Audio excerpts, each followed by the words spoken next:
Welcome, welcome, welcome. Good We are morning. so excited to have you guys here. Good morning. Yes.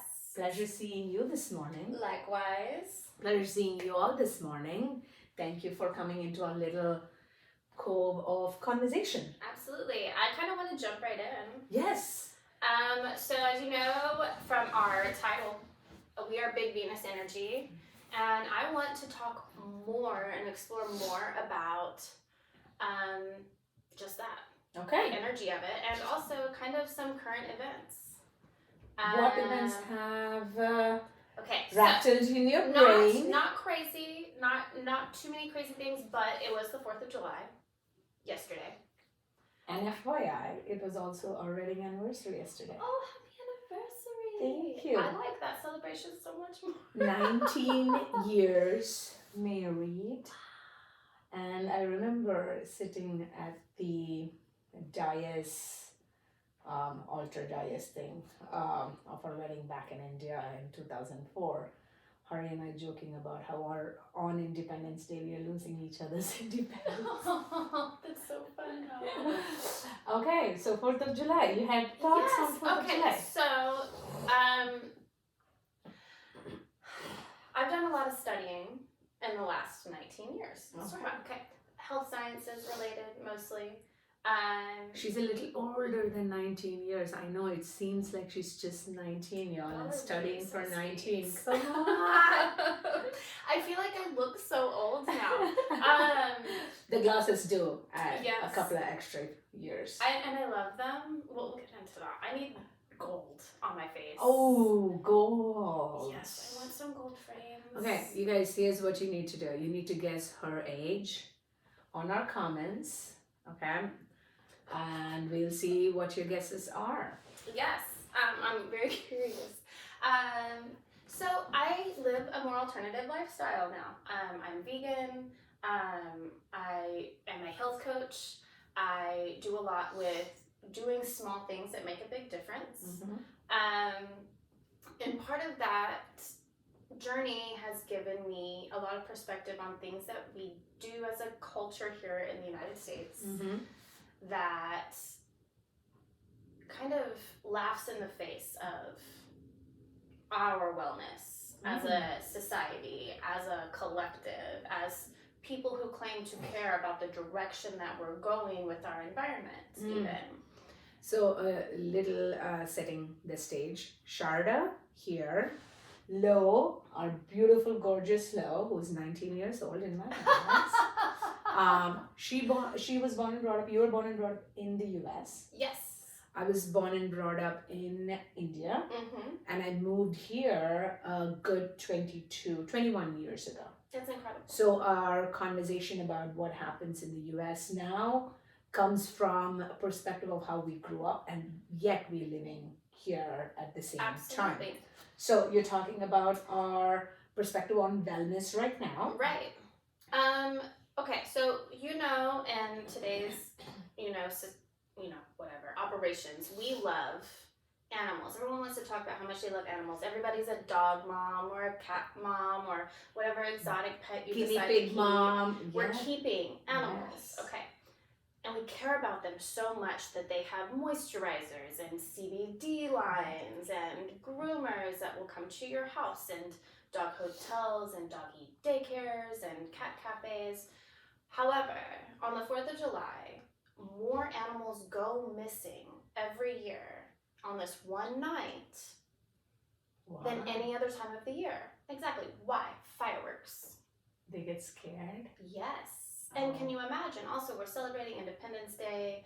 I know it's not Memorial Day, so it's not necessarily a veterans holiday. But if you can imagine all of these animals being so afraid of the sounds that are happening, what is happening to our veterans or people with PTSD from gunshots? Oh my God, and we have so many mass shootings. Children who live in environments that are all about the not just the violence, the desensitization that they have to go through because of the normalcy of violence. We just recently hired a fantastic engineer who used to work in for my previous company, through contracting and whatnot. Right. He is coming from the war zone of Ukraine. Wow. He's young, he's in his 30s, early 30s, and his daughter is 10 months old. Oh my gosh. They've sought asylum here. Wow. His parents do not want to move. They're like, no, Ukraine is home. We're going to figure this one out. His cousin has gone missing. Oh no. And these are things that they lived 5 minutes from the Russian Ukraine border. Can Wow. you imagine No. the anxiety and this trauma? So we're talking about guns, explosions, the trauma it can create. We sit in a comfortable environment Every day. every day and we don't realize how uniquely privileged we are. Absolutely. And it is hard to create and have empathy. It really, really is. Okay. Me and my husband were talking over this last few days. Lots of, we are taking the time to have lots of deep connections, lots of deep conversations. Even when we go out for dinner, it's just we sit next to each other as much as we can and talk. Right. And we try not to talk about schedules or what new shows to go watch. We're talking about things from our past, things from, how our behaviors are influenced by how we were raised, how our behavior is influencing how our kid is raised, the environment around us. And one of the things that we talked about was this concept of growing up, our parents, I don't know if your mom did this, right? But as parents, if you guys, how your parents introduce you to sports or piano or a great school, right? The talk track parents would have for children who are being children is you have to get your head down and focus on it and practice and be so grateful for the opportunities you have that we did not have. You get to go to these classes, you get to go have this exposure. I had that pressure with Carnatic music, which is a classical Hindi music. I had the pressure for studying and getting the best of the best grades because I went to one of the really good private schools. Most kids in middle class even go to private schools in India. Public schools are not. It's coming up. Still, Right. It's not there. And the pressure of we had TV growing up, we had books growing, like things like that, right? Right. And to me, we were talking. That was normal to us. That we could not, as a 7-year-old, a 10-year-old, a 13-year-old, understand the other side of our parents saying, you have to be grateful, you have to understand. Like, that is, we had a bed, we had fan, we had roof, we had books, we had uniform, we had school, we had food, we had a maid who came once a day to clean the house. Like, we had these things.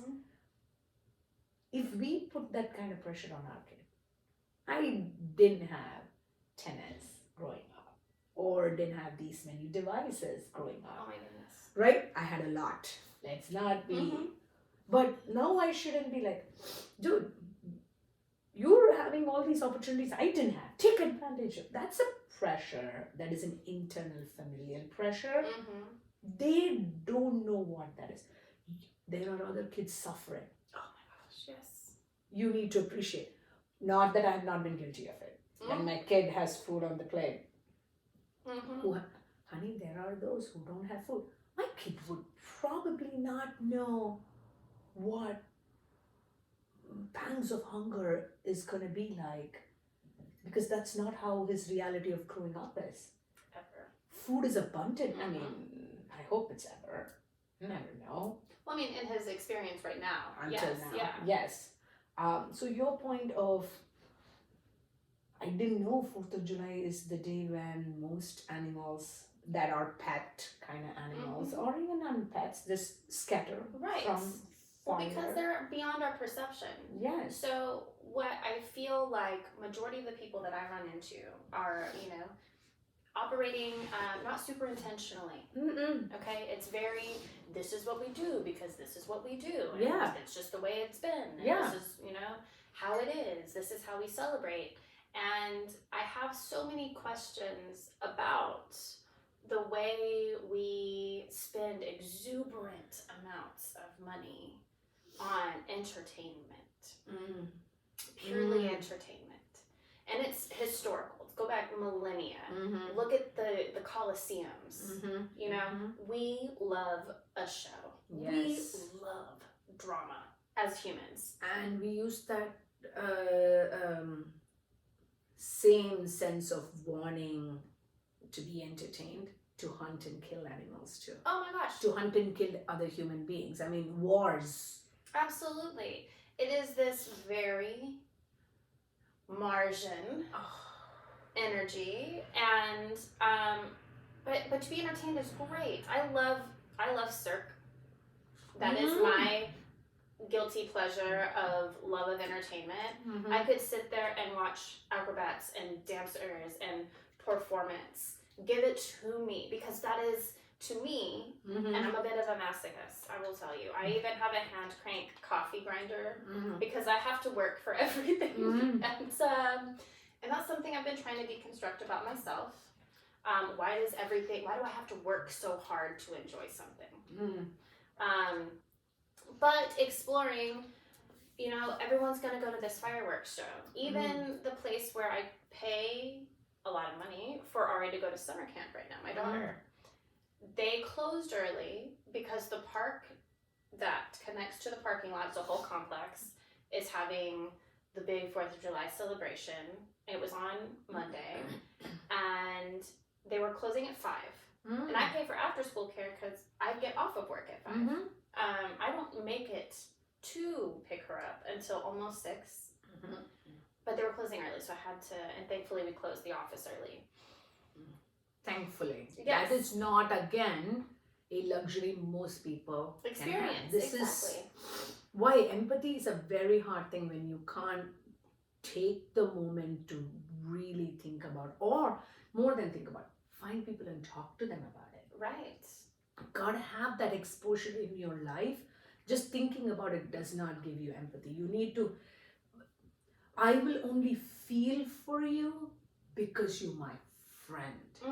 To try to feel for somebody who is not that influential, not even influential, just innate in your life, Right. just be part of it, it's hard. It So, is. It so- takes up space for us. Mental space, Yes. psychological space, it does. Yes. Okay, so, ow. Yes, are you okay? Yeah. Funny bone there, not so Funny funny. So I just, So school closed early, you had to, work closed early, you had to go get her right, out. and as we're leaving, she's talking to me about like, well, can we go watch the fireworks? Because we don't go. That's our way of kind of a silent protest of, we're not going to keep contributing to the pollution that comes from it. The noise pollution, the actual smoke, the risk right now that we're running, being so dry here and being so hot, to continue to exacerbate something that's already bad. Okay, it's already bad. No, totally. And explosions in the sky, I hear you. I think it's a little morbid because fireworks based off the explosions that were happening as like bombs and things. Guys, come on. How many times we're gonna watch the same show over and over again before we're like, okay, maybe we could just watch a recording of it? I don't know. There are better versions of it. But Of it how just, to show an aerial at the night light show, and I'll get to it in a second, but yeah, keep and going. it's fascinating. It's even more fascinating, I feel like. But when I start to question, even or just have this conversation at home, I get a lot of pushback. And this Just is at my home? mother. Just at home, My not mother outside? specifically, because I don't typically like to be the turd in the punch bowl all the time. I find myself in that predicament daily because as much as I will sit here and talk about being vegan. And I bring my own food everywhere. I take my lunch to work. I try not to impose too much. But when I start to ask those questions, well, why do we feel that it's necessary to do this? Or bring up the fact that I've raised animals that I have killed myself and eaten. And so I feel like I know the cost, right? Because when you raise those animals, especially as a young person, you are getting attached. Very much. You are putting not just your energy, a little bit of your soul in it. And they're giving, I raised pigs, let me tell you. And pigs, they right up there with dogs now. People have pigs as animals. So piglets, cute little piglets. Oh yes. my gosh, and they yet are bacon smart. Is yes. I mean, any living thing that you can put some form of nourishment, some form of care, right, is gonna appreciate it. Mm-hmm. Okay, and when you have seen that appreciation back, when you've seen the pig walk towards you when you come because it recognizes you, your dog wagging the tail, your horse, your cow. I have milked cows. Yes. In my granddad's, cow shed in the farm, and right. It must be devastating then to have to know that killing and eating means that creature, that living thing, no longer exists, will not walk towards us, will not batter its eyes towards us, will not have thoughts, will not smell, will not sleep, will not drink. It will cease to exist. You will miss it. Yes. Even when you move away, you will miss something or someone you have connected with. This must have been very traumatic for you. Absolutely. I would spend hours. So we raised pigs to show. It was a part of the 4-H program, and they teach that as enrichment for children. They teach it as you being a responsible steward for the food chain here in the United States. 4-H is a huge organization, and they help you raise livestock. People raise chickens and lambs and all of these things, and at the end of it, you're not allowed to keep your animal. It is taken from you. It is sold. You get money for it. Okay? You can get quite a bit of money for an animal. For a young person, hundreds or even thousands of dollars depending on the animal that you have. But after you show them, you spend an entire year, raising them from a baby and training them, and it's all your responsibility, all for them to get murdered at the end of it is devastating. Absolutely. And I think the hardest one for me, little personal anecdote, is I raised this piglet named Scar. And he was named Scar because the dogs tried to eat him. And they didn't succeed. But he was an ornery stinker. After that. With good reason. I mean, someone tried to eat him. And he was just determined. Any defense mechanism, okay? Any defense. If body odor is the way to go. I hear you. Right? So he was a terror in every sense of the word until we got to fair. And when you go to fair, you're there for an entire week. You have a new pen for your animal, so you're traumatizing them all over again. You're loading them into a trailer. You're taking them from their home. You're putting them in a pen where there's all these other smells, and they're huge, and there's tons of animals. It's a whole new world for them for that week. And in that week, my most difficult, and people made fun of me the whole summer, there's no way that you are going to win anything because your pig is a stinker. He was a gentleman all of a sudden. He trusted me. I was his person. I won grand champion showmanship that year because my child at this point was the most well behaved. Yeah, it's more than just your toy, right? People in big houses and nice gardens. They talk about the trauma of a doll being pulled away from a child, and because the brother did it, or a machine did it, doesn't matter, and how it is stuck in their heads. This is unfucking real. Right. This is I don't know how many of you can relate to this. It's fucking gut wrenching. Well, this is also relates to something that happened very currently in California, and I forget what animal it was, and I apologize because I've read so many stories, but not only did I cry, like body laid over my pig in its pen. I was in a pig pen, bawling my eyes out for over 4 hours, and dressed in my show clothes still, so like very done up. But in California this year, this family wanted to keep, I think it was a goat that their daughter had raised and had formed a bond with, yes, and wanted to keep it. They wanted to pay for the animal to stay. Like, I will pay the money that the person who bought it paid, yeah, so I can buy it back and keep it, so I don't traumatize my kid by knowing that it goes like they would buy all of the animals and it would be for a community barbecue. Like, barbaric. Are you kidding me? We're going to celebrate as all of our children are over here crying and consume the flesh of their friends. It's morbid to think It about. is. It is. I mean, when did you become vegan? You've gone a little bit back and forth. Obviously, you were not raised vegetarian or vegan. Not at all. And honestly, the first time that someone close to me became vegan, I kind of picked on them. I was like, you're going to be so alienated from, and let me tell you, it is so socially alienating. The discrimination against anyone who chooses vegetarianism or veganism is really interesting, even when you're not activist, right, preaching it.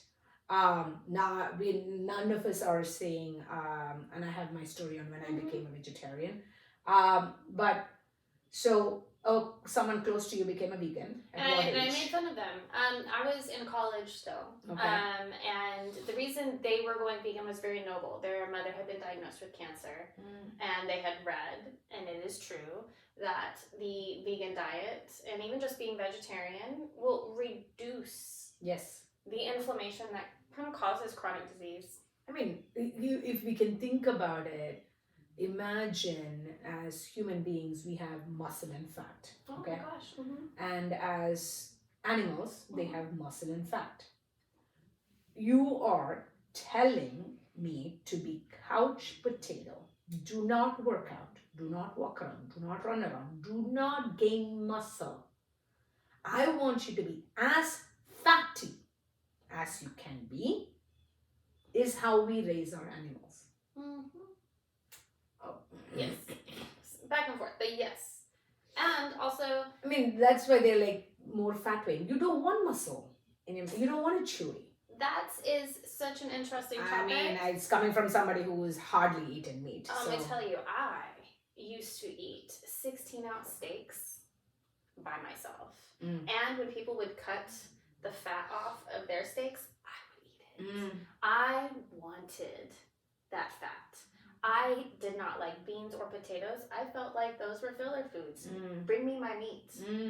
I would eat beef ribs and then use them as a smile as you're looking at my greasy, crazy face. What age was this? This was the last barbecue I ate. I ate beef ribs, and I have a photo of it from 2013. Okay, just before Ari was born. Yeah, her daughter was born. Big beef rib, and it made me feel so sick. And it's because I'd already been reducing. Okay, and I felt terrible, but I used to eat that way, and I know what meat tastes like. I've eaten all kinds of meats. It was the way I was raised. So I was talking to someone recently about how they don't like eating rabbit. And that was some of the best jerky I've ever had. I haven't eaten rabbit necessarily as like baked or fried, But I was like, oh, that was really good. And he's like, oh, it's too gamey. And then all of a sudden, everything that you start listing about animals that people traditionally eat, that's too gamey, that's too gamey. Mhm. I don't like venison. And I'm like, what I'm hearing from you is that you don't like the way meat tastes.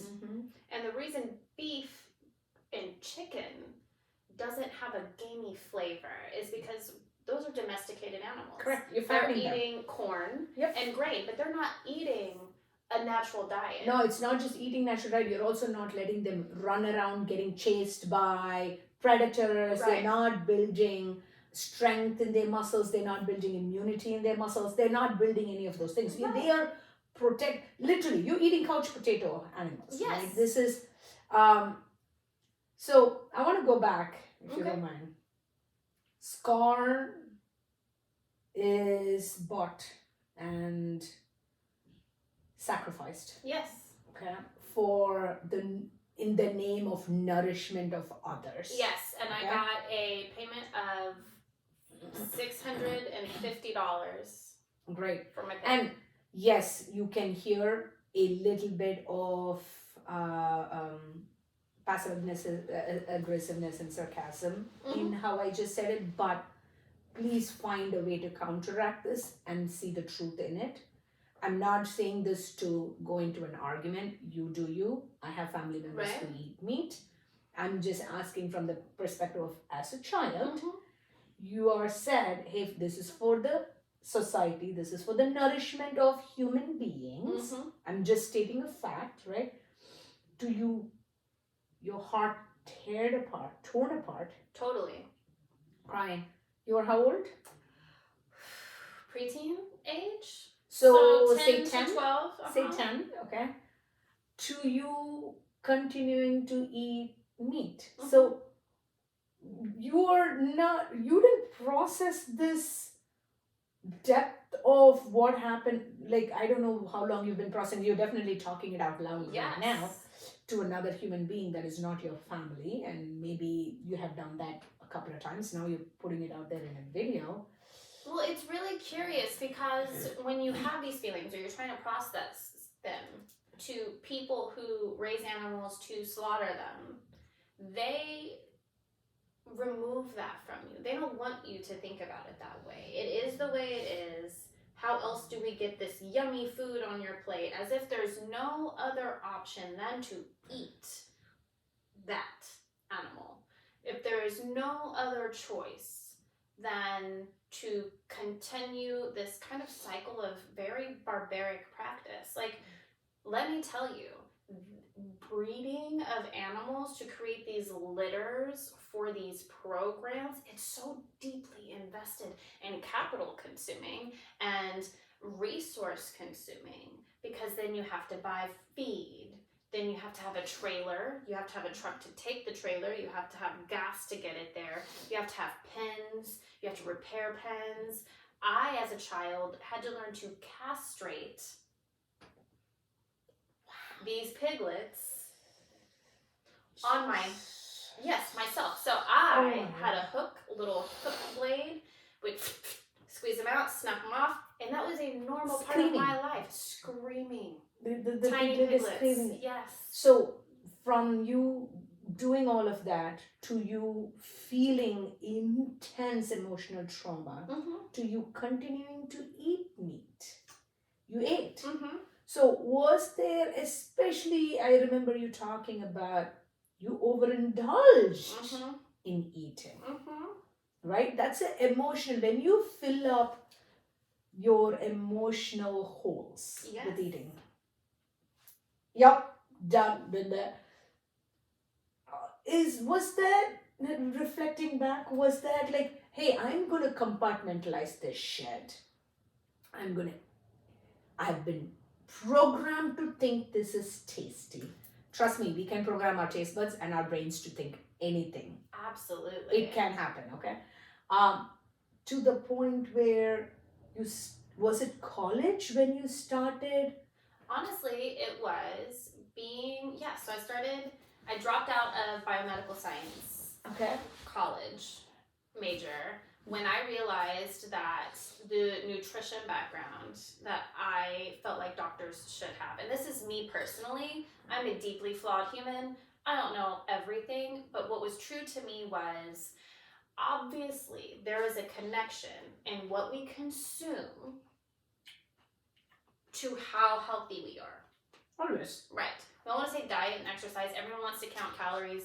My eyeballs will pop out of my head and run away from me when people talk to me about counting calories, because it's really, as much as the amount of calories is important, it's the quality of calorie that I really wish people would focus 1000%. on. And we use the word diet wrong. It doesn't mean at all that you are diminishing. Right. It should Or not depriving. That is what the word diet has become. Diet means What you eat. the items that you eat, the quantity of items that you eat, the thought and purpose behind each of those, what it works for you. It's not a 5-month diet, 3-month, not sustainable. It's a lifestyle. And it truly is, and it Your should be diet. something that is so intentional and thought out. Mm-hmm. But we live in kind of the scheduling whirlwind of not having the time, Mm-hmm. which is why we have all these food prep programs. I'm not knocking them. I think they're fantastic because they're getting people to eat more whole foods. They're encouraging people to cook again, which is its own set of a nightmare, because buying pots and pans like there's so many elements, but we don't have time to think about it. Mm-mm. And then when I have time to think about it, because I'm vegan and it takes up my time, Mm-hmm. I get confronted with people who are online on Facebook, even last week. Being Right now, we're going to get confronted. let me tell you, in the city that we live in, not you, but me, Yeah. there is a historic downtown Facebook group, and I joined it because I wanted to know what's happening in this new place I just moved. Yeah. They tried to deny me access because they thought I wasn't a real person. Granted, it's a burner Facebook account. It goes by my health coach name that I chose myself. And it's a picture of me that I took from a self-timer where my phone was on the ground and I'm standing in the trees, and so you see grass, and then you see my legs, and then you see me rising up towards the trees. Low rising. There you go. But they posted last week that, hey, So they accepted you eventually. finally, I had to message the administrator of the group to be like, hey, why aren't you letting me in? I just moved here. And they're like, oh, we didn't think you were a real person. Yep. I was like, fine. Hey, let me in. Mm. And they did. They posted last week, some of the people who are part of this group, hey, my husband and I just moved to the area. We're vegan. But where can we buy eggs? And that's the gist of it. That's me paraphrasing. Yep. But they keep bees at someone else's farm for honey, and they don't have chickens because you can't keep chickens here in the city. Who in the city has chickens where they can buy eggs? But they're vegan. So and people are on this thread. Sorry for the facial expressions, yes, okay? exactly. There is a difference between vegan, vegetarian, pescatarian. You don't need to know all the labels. Right. But if you are going to use a label, okay, you do not need to know. If I tell you I'm a vegetarian, I do not expect you to, which I am, by the way, and she's vegan. We don't expect anyone, when I go to a restaurant, when I go to somebody's house, I am not expecting anyone to know what that means. However, if I am fucking using that label for myself, I better know as fuck what that means. Oh my gosh. Vegan means no animal products, byproducts, nothing. Eggs are not part of vegan. You can totally eat eggs. This is not about that. I eat eggs. Right. Love eggs. Vegan means in public. Right. Please don't alter shit because, you're like, I do not know how else to call myself. And there's this holier than that, and this, I've been accused of being judgmental for simply saying I don't eat that, because I think it's me portraying that I'm too good to consume what you're consuming. That is not it. I just choose not to. You do what you want to do. Absolutely. I am not. Yep. But I had to comment on this post, and I don't normally engage, and I have found myself engaging a little more. that I know this might sound grating, and I'm well aware that this is very nitpicky to just be like, I'm not vegan. But to say it's harmful, it creates harm and confusion in the market for me to go somewhere and say that I am vegan when you are here saying you are vegan and you eat eggs and buy eggs. And because it's adding, absolutely, it is adding confusion to the education of the society. Right. Okay? It is diminishing those who are following it, are trying to not yell out over the rooftops, but provide context behind it. And every time if somebody changes that shit, it is really, really hard. Right. As we know, just FYI, and this is another conversation me and my was it me and my husband having, or were you having? I don't know. Was it you and I were having a good? I have so many good conversations. You post online. It comes with this expectation, solicitation of commentary. Absolutely. Okay, I walk around wearing this dress, and I go to Target, Walmart, Whole Foods, doesn't matter. Nobody is going to turn around and say, oh my God, I have to tell you, that dress and that hair and that shoe do not go well together. You're not as beautiful as... Nobody's saying. No. Okay. They really are saying anything. It is probably like, oh my God, that's a gorgeous dress. Max. Unsolicited. Right? Walking around in the world, in the physical world, is not a solicitation of commentary. Yet, currently, posting something on social media, aka living a digital life, automatically seems to mean that this soliciting commentary. Well, because now you can leave a comment. Correct. So if you don't want a comment, please turn off comment feature. It's available in pretty much every social media. My whole premise, besides even needing to interject into it, is you didn't need to tell us anything about the way you are. Yeah, you could have just asked where are eggs. Is there a place that I can buy eggs where people have the chickens? Okay. And so one person engaged with my comment. It was simply just liking the comment. And any comment I said, I say this with the most love and understanding that it just creates confusion and, good for you doing whatever you do. Just, you're not what you say you are. And that to me kind of felt nitpicky and gross. And so this is kind of... fake is fake is fake, okay? Yeah, exactly. And so I always run into this, do I say something or do I not say something?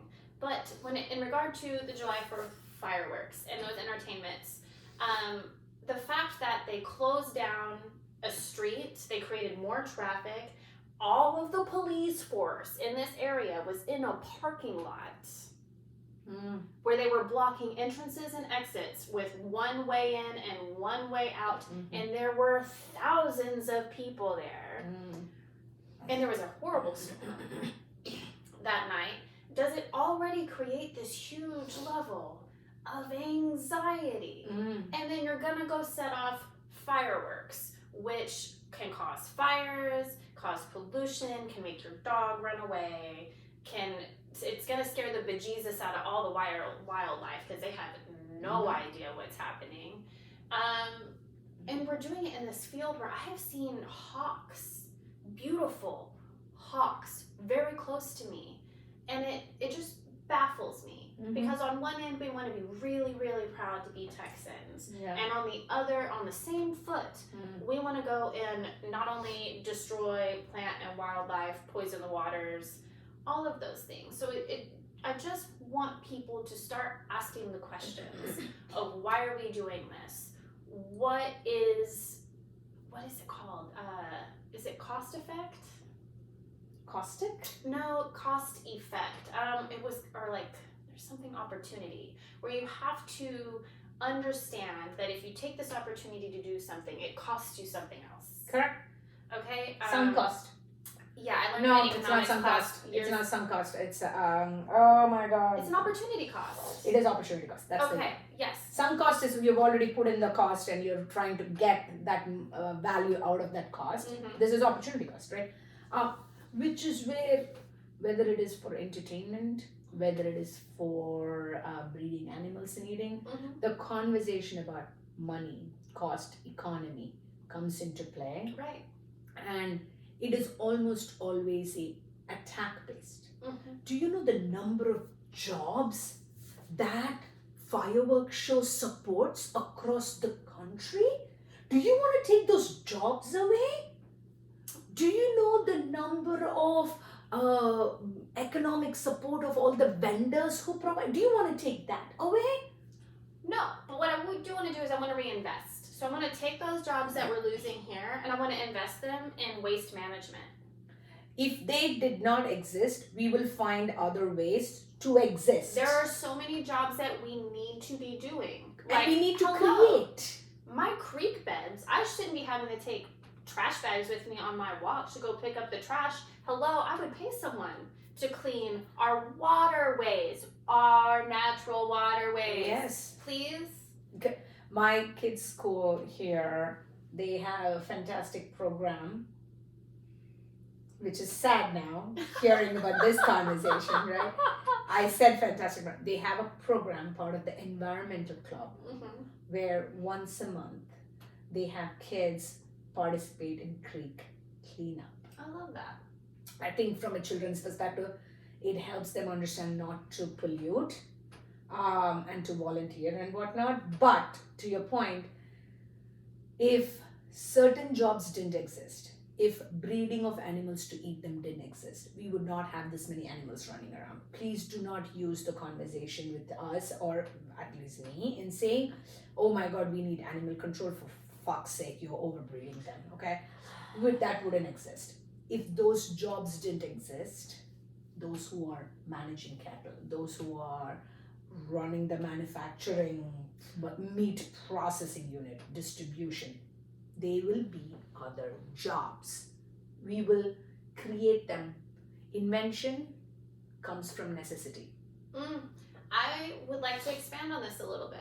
Please Okay. So this is another element of what I wanted to talk to you about today, because it was really bothering me on social media recently to continue to talk about mental health in the same way that people talk about diet. We only want to talk about mental health in regard to someone who has mental illness. We conflate mental health to mental illness. However, As if the rest of us don't. as if the word health isn't a full embodiment Correct. of how your systems are Good, engaging. bad, and ugly. Everything. We only put it in the ugly part. Exactly. Yeah. And that was supremely ignorant to me. It hit me in the face yesterday, literally yesterday. I kept seeing all of these. Matt Rife, the comedian, he's infiltrated my algorithm on the social media I was on, and hilarious. I love his crowd engagement, sure. But then he made this really heartfelt post about how he had been struggling with mental health. You've been struggling to regulate your mental health. Right now you're experiencing what we would call mental illness. You're mentally under the weather. And that is okay. In the same vein, do you know how much it would mess with you? Not even mess with you. It fucks with their heads to slaughter animals every day, especially in these cattle slaughterhouses. If you've never heard animals experience fear, it is the same basal fear and sounds that we make. When you want to sit there and talk about rabbits screaming, they scream like babies. Lambs scream like babies. You know, big cats scream like women. You will hear these allusions to it sounds like humans because they're beings and they're terrified and they're being brutally murdered.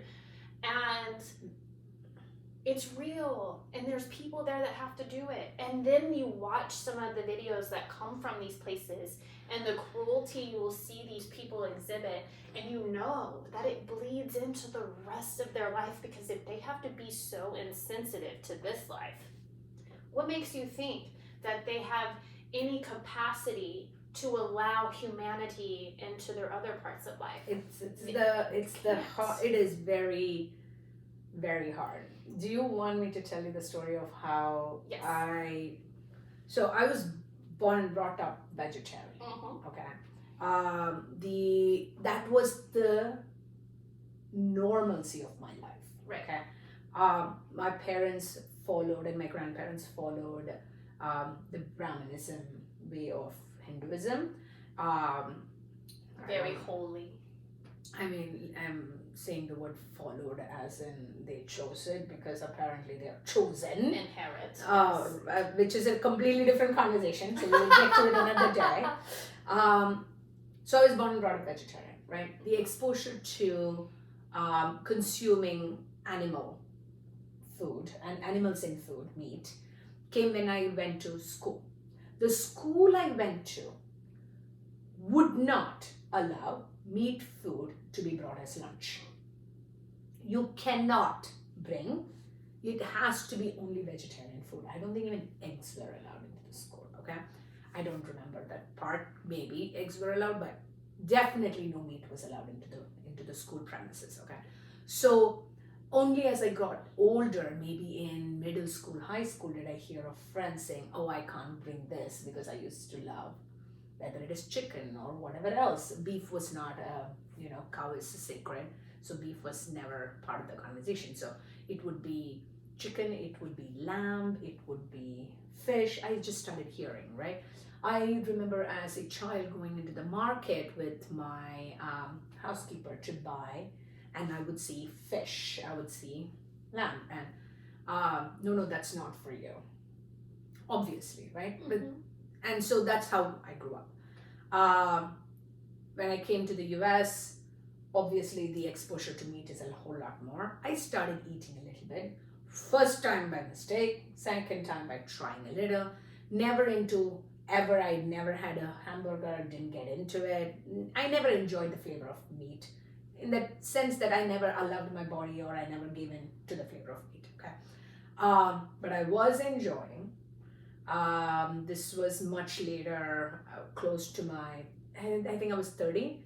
I was enjoying for the first time more than one bite. So first bite is never an enjoyment. First bite is you're just trying. Second bite is like, oh, maybe let me explore a little bit more. Was a tempura lobster roll. It's fried, it's butter, it's lobster. I don't think I even tasted fish, because fish was one thing. Lobster doesn't taste like fish. Exactly. I remember having a second or third bite of it. Okay. Soon after I found out I was pregnant. Okay. And I stopped everything, right? Then I started having nightmares. Of species nightmares. I am not talking dreams, I am talking nightmares. When I wake up, when I'm terrified, when I am freaking out and my heart rate is very, very high, when I'm worried about my child, like I would wake up and the nightmares used to be species A farms species B, executes them to eat them. And species B was human. Exactly.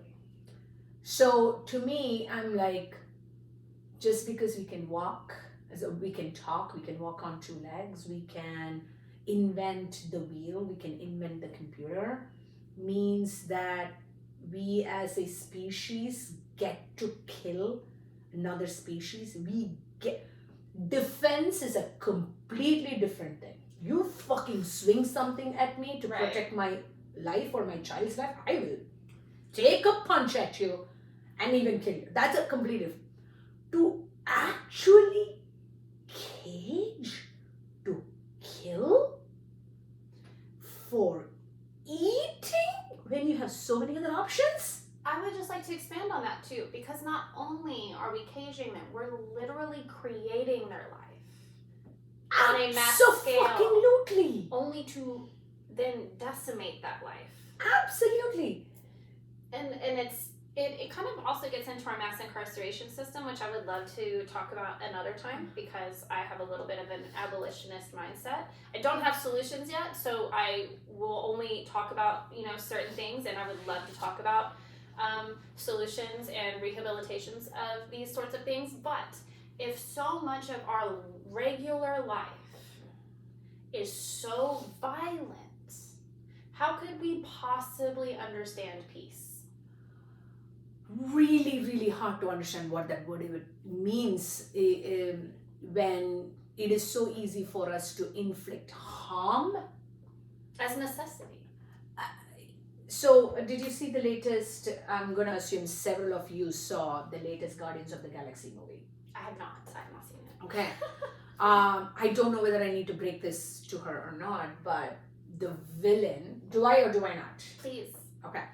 The villain in this is all villainized for breeding and getting beings, both human and animals, to experiment to create perfect species. Okay? Meant as experimentation.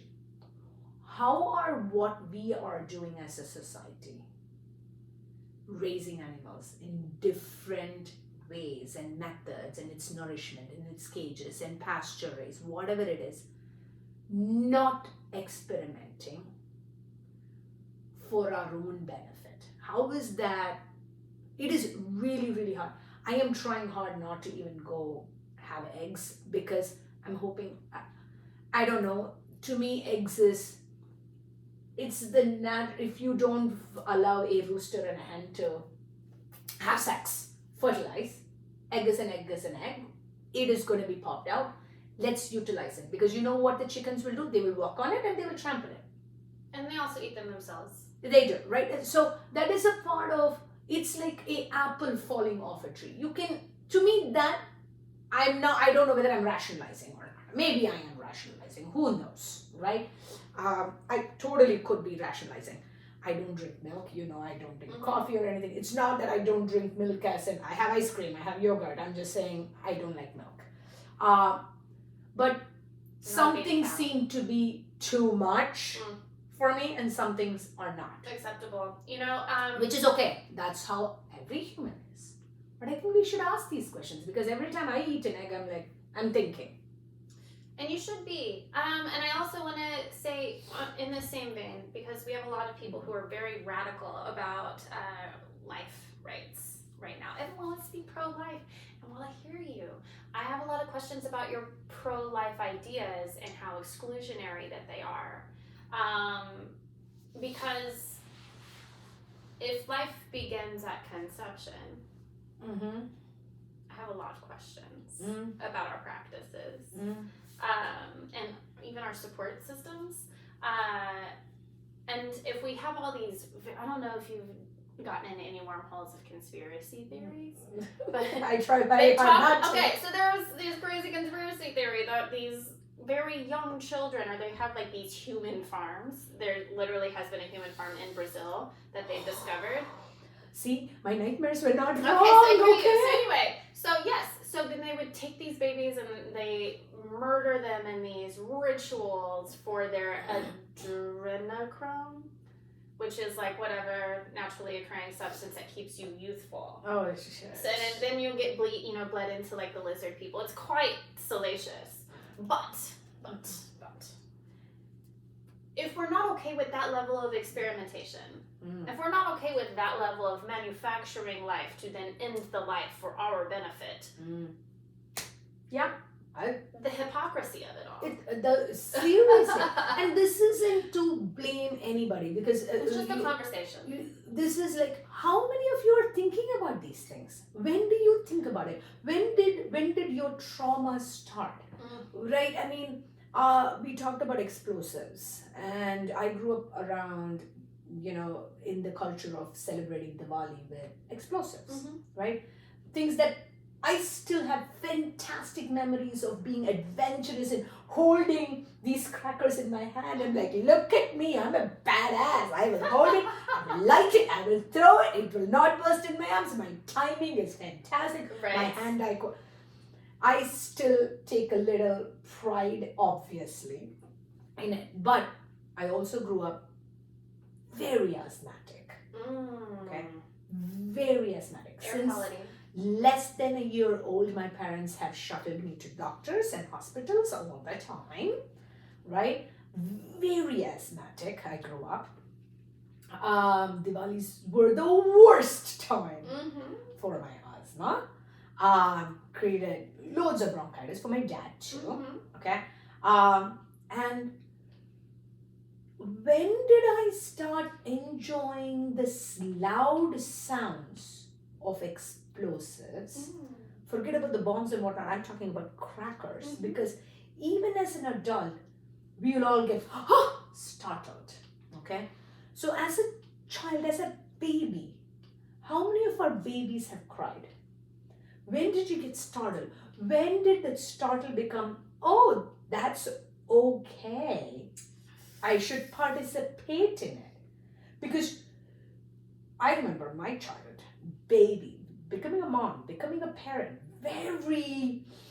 you sort of grow, especially as, a human being, when you see their reactions and you're hoping to protect them.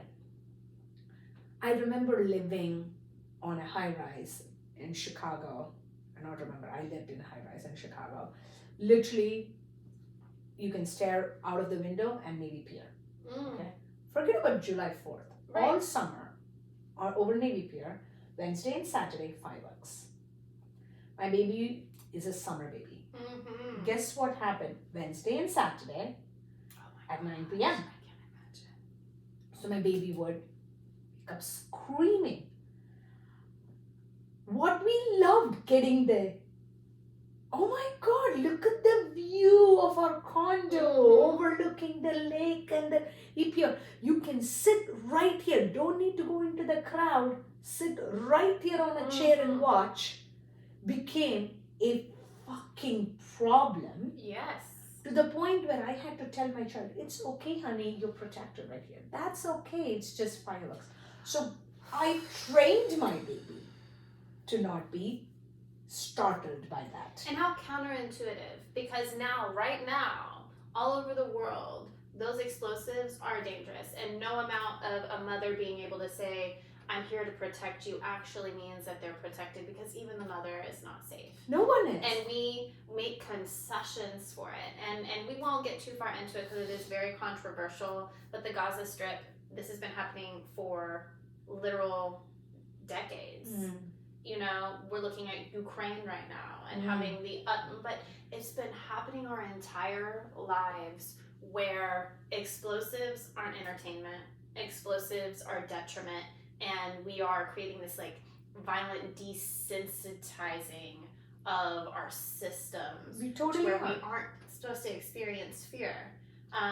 To the point where that child is raised to then go participate. Yes, without in- question. Correct, right? Because the child who was me when I was a baby, startled, scared, to parents then saying, no, this is fun, go see it. To parents saying, no, come participate in Hell it. yeah! Correct. No, I don't. Right? We are grooming ourselves for elements of trauma and violence when we should have a conversation about, do we really need to? Do we have to? Like, are kids having survival? Well, that's the other things thing at you have school. to ask. Is in Fort Worth over the weekend, there was another mass shooting. I have to ask, is it not a perfect opportunity if you're going to be blocking entrances and exits and you have all of the cops there too, but you're shooting off fireworks to identify who might actually be shooting if there's a shooting at all? And I would hate to ever say that, but it just creates a hot spot for massive loss. And and we take so much pride in our guns here. I have so many questions. If this podcast, this conversation does anything for you, I hope that it just makes you ask questions and see what your answers are for why you do certain things and why you feel okay taking part in the things you do, and maybe what relics of our past we shouldn't celebrate anymore, Yeah, what we absolutely. shouldn't continue to carry. And while it can be really hard to be disruptive Mm-hmm. or to maybe, I don't know, destroy a convention, Absolutely. that's a big part of Venus energy. If you are ready for it, no expectation here, because if you're ready for it, explore where some of your traumas are coming from. Right? You might not be ready to share it. If you're angry, if you're compartmentalizing, you might comment actually the opposite. You might be like, you guys shut the fuck up and talk about this. I understand. I will tolerate and accept and understand to a certain point. I will absolutely not celebrate and cherish those comments because we know everybody goes through a process. But you're already mad. We just add. Yeah. But if you can at least, if you want to, please process your trauma. Absolutely. Please have someone to talk to. We are here if you want to share. We are working through our own vulnerabilities Right. to share. We are working through our own strength to have a conversation about these things, knowing that we are talking about topics that are controversial and sure. very personal. Right? We talk Absolutely. about our parents, we talk about our upbringing, we talk about, like, it's not to point fingers. Everybody comes through their own generations. But you know, you might not even have time to watch this. That's okay too. Just yeah, ask questions. We wanted to spend time talking about it. Yes. That is it. And to another, point, if you're angry, process that and figure out where your anger stems from, and then maybe use that energy to channel towards doing something about it in a way that is constructive versus destructive. Because anger should be an activator and not something that you stew on. Yeah, absolutely. Because that's poison. Let's not add more poison. Right? With that, we're signing off from Sharda And love, so much love, and until next time. ciao, bye.